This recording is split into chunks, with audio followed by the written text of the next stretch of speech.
जय माता दी भक्तों। नवरात्रि का पर्व चल रहा है। नवरात्रि के 7वें दिन माँ कालरात्रि की पूजा की जाती है, जो कि माँ दुर्गा का 7वां स्वरूप है। कहा जाता है कि जब तीनों लोगों पे रक्त बीज का अत्याचार बहुत बढ़ गया था, पृथ्वी पर मनुष्य और देवतागण सब बहुत परेशान हुए, तो सभी देवतागण बहुत भयभीत रहते थे और परेशान होकर भगवान शंकर के पास गए। भगवान शंकर से सारी व्यथा बताई। भगवान शंकर ने माँ पार्वती को बुलाकर कहा, हे देवी, जाओ तुम रक्त बीज का वध करके तीनों लोगों की रक्षा करो।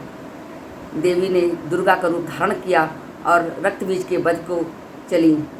रक्त बीज पर जैसे ही उन्होंने प्रहार किया, उसकी रक्त की कुछ बूंदें पृथ्वी पर गिरी, तो उससे अनेक और बलशाली रक्त बीज पैदा हो गए, क्योंकि रक्त बीज को एक वरदान था कि उसकी बूंदें अगर पृथ्वी पर गिरेंगी तो कई बलशाली रक्त बीज पैदा हो जाएंगे। तब माँ ने काली का रूप धारण किया और उसके गर्दन पर जोर से प्रहार किया और सारा रक्त अपने मुख में भर लिया, एक भी बूंद पृथ्वी पर नहीं गिरने दिया। इस तरह से माँ ने रक्त बीज का संहार किया। सभी देवतागण प्रसन्न हुए और फूल बरसाए।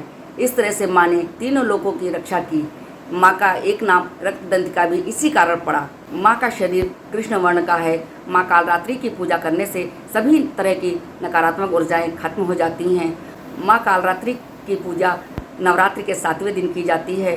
सुबह उठकर स्नान ध्यान करके चौकी पर लाल कपड़ा बिछा करके माँ की प्रतिमा स्थापित करके उनकी पूजा की जाती है। माँ को काली वस्तुएं बहुत पसंद हैं। माँ को गुड़ का भोग लगाना चाहिए। गुड़ का भोग लगाने से माँ प्रसन्न होती हैं। इस तरह से माँ कालरात्रि की पूजा करने से सभी मनोकामनाएं पूर्ण होती हैं। माँ कालरात्रि का मंत्र है ओम ऐं ह्रीं क्लीं चामुंडाय विच्चे, और दूसरा है या देवी सर्वभूतेषु माँ कालरात्रि रूपेण संस्था नमस्तस्यै नमस्तस्यै नमस्तस्यै नमो नमः। इस मंत्र के जाप करने से हमें सभी तरह की सिद्धियां प्राप्त होती हैं और सभी तरह के नकारात्मक ऊर्जाएं दूर होती हैं, सभी मनोकामनाएं पूर्ण होती हैं। बोलो कालरात्रि माता की जय।